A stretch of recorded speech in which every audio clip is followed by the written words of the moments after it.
আপনার দাঁতে কি তীব্র ব্যথা শুরু হয়েছে? ডাক্তারের কাছে গেছেন এবং ডাক্তার বলেছে পেন ফিল করলেই আরসিটি করা উচিত। অ্যানেস্থেশিয়ার পরেও পেন হালকা হওয়ার একটা পসিবিলিটি থাকে। রুট ক্যানাল ট্রিটমেন্ট তো অ্যাকচুয়ালি দাঁত ঠিক রাখার জন্য, তাকে দাঁতটা সেই দাঁতটাই তুলে ফেলতে হয়েছে।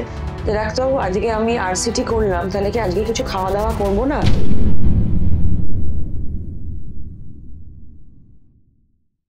ভয় পাবেন না। আজকের ভিডিওর মাধ্যমে আমরা রুট ক্যানালকে সহজ ভাষায় আপনাদের সামনে তুলে ধরব। নমস্কার, আমি স্নেহা। আপনাদের সকলকে স্বাগত জানাই হেলথ আম্পায়ারে, যেখানে স্বাস্থ্য পায় সঠিক রায়।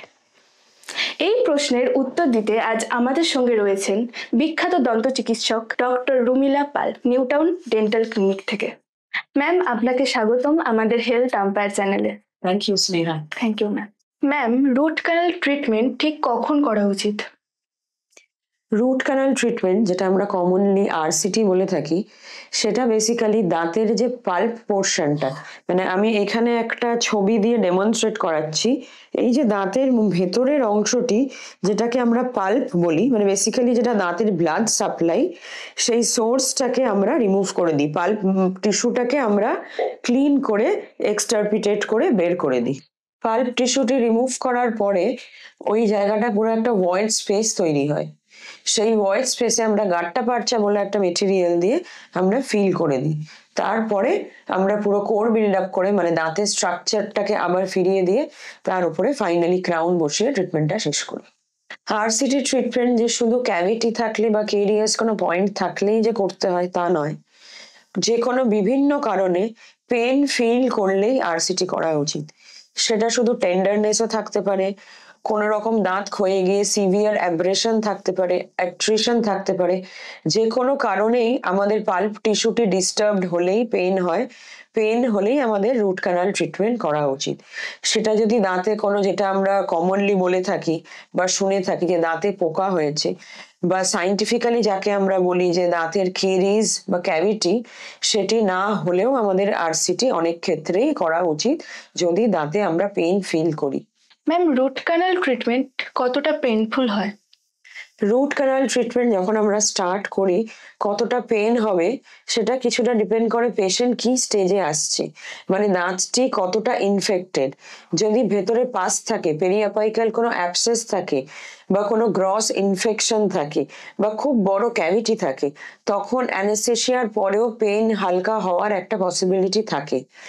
বেসিক্যালি যদি পেরিয়াপাইকাল অ্যাবসেস থাকে, তখন অনেক সময় লোকাল অ্যানেস্থেশিয়া কাজ করতেও অসুবিধে হয়। সেক্ষেত্রে পেশেন্টকে অ্যান্টিবায়োটিক্স দেওয়ার পরে আমরা পেনলেস ট্রিটমেন্ট করতে পারি। ম্যাম, রুট ক্যানাল ট্রিটমেন্ট করার পর ডায়েট বা রেস্টের কি কোনো প্রয়োজন আছে? এই কোয়েশ্চেনটা আমাকে প্রায়ই অনেক পেশেন্টসই করে থাকে যে ডাক্তারবাবু, আজকে আমি আরসিটি করলাম, তাহলে কি আজকে কিছু খাওয়া দাওয়া করবো না, নাকি শুধু ঠান্ডা বা লিকুইড খেয়ে থাকবো? না, একদমই নয়। এটা একদমই ভুল ধারণা যে আরসিটি করার পরে কোনো ডায়েট রেস্ট্রিকশন থাকে। সব কিছুই খাওয়া যায়, শুধু একটু নরম বা খুব শক্ত খাবারটা আমরা অ্যাভয়েড করি। শুধু বলি একটু নরম খেতে, যেটা ইজিলি চিউয়েবল। না হলে খুব শক্ত খাবার খাওয়ার সময় দাঁতের এক চাপ পড়লে অনেক সময় পেশেন্টরা পেইন ফিল করে। আর রেস্ট তো একদমই দরকার নেই।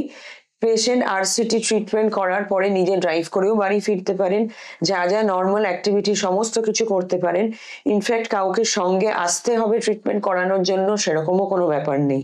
যদি কেউ অফিস জয়েন করতে চান, একটা অ্যানালজেসিক দেওয়া থাকে যে যদি পেইন হয় তখন খেয়ে নেওয়ার জন্য, বাট ট্রিটমেন্টের পরে কোনো রকম রেস্ট্রিকশন থাকে না, সব রকম কাজ সবাই করতে পারে। ম্যাম, ধরুন কোনো পেশেন্ট আরসিটি করিয়েছেন, সেই দাঁতেই কি আবার আরসিটি করার কোনো প্রয়োজন আছে? দীর্ঘদিন পরে ধরুন কোনো রকম আননোন রিজনেও কোনো কারণে কখনো পেশেন্টদের গামের নিচে পাস জমা হয়, এরকম দেখা যায়, সেক্ষেত্রেও অনেক সময় রিআরসিটি করতে হতে পারে। তার হয়তো সত্যি কোনো রকম এক্স্যাক্ট কারণ খুঁজে পাওয়া যাবে না, বা যে ক্লিনিশিয়ান আগে করেছে তার দিক থেকেও হয়তো কোনো গাফিলতি নেই, বাট এক্স ফ্যাক্টরের জন্য অনেক সময় হতে পারে যে সেম দাঁতে আবার একটা পেরিঅ্যাপাইকাল অ্যাবসেস তৈরি হয়েছে, যে ক্ষেত্রে রিআরসিটি করতে হয়েছে। ম্যাম, রুট ক্যানাল ট্রিটমেন্ট তো অ্যাকচুয়ালি দাঁত ঠিক রাখার জন্য। অনেক সময় এরকম হয়েছে যে দাঁতে ইনফেকশন হয়েছে, তাকে দাঁতটা সেই দাঁতটাই তুলে ফেলতে হয়েছে। এটা নিয়ে আপনি কি বলবেন? দেখুন, সেই দাঁতে একদমই কখনো রিআরসিটি করতে হয় না সেটা বলবো না।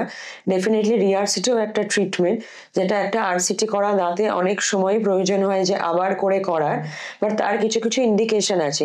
ধরুন, আগেরবার যখন আরসিটি করা হয়েছে তখন কোনো ক্যানেল মিসিং হয়েছে, সে ক্যানেলটা পাওয়া যায়নি, সেটাকে নেগোশিয়েট করা যায়নি, বা যে ফিলিংটা করা হয় রুট কানাল ফিলিং, সেটা ঠিকভাবে করা হয়নি, কোনো কোরোনাল লিকেজ ছিল, বা ধরুন টিপ টু টিপ আমরা যখন অবচুরেট করি, মানে ধরুন গাট্টা পারচা দিয়ে যখন আমরা ক্যানেল সিল করছি সেটা ইনকমপ্লিট রয়ে গেছে কোনো কারণে, তখন আমাদের রিআরসি করার প্রয়োজন হতেই পারে। আশা করছি আপনাদের সমস্ত রকম বিভ্রান্তি দূর হয়েছে। ভিডিওটি যদি ভালো লেগে থাকে লাইক করুন, শেয়ার করুন, সাবস্ক্রাইব করুন আমাদের চ্যানেল হেলথ আম্পায়ারকে। ধন্যবাদ।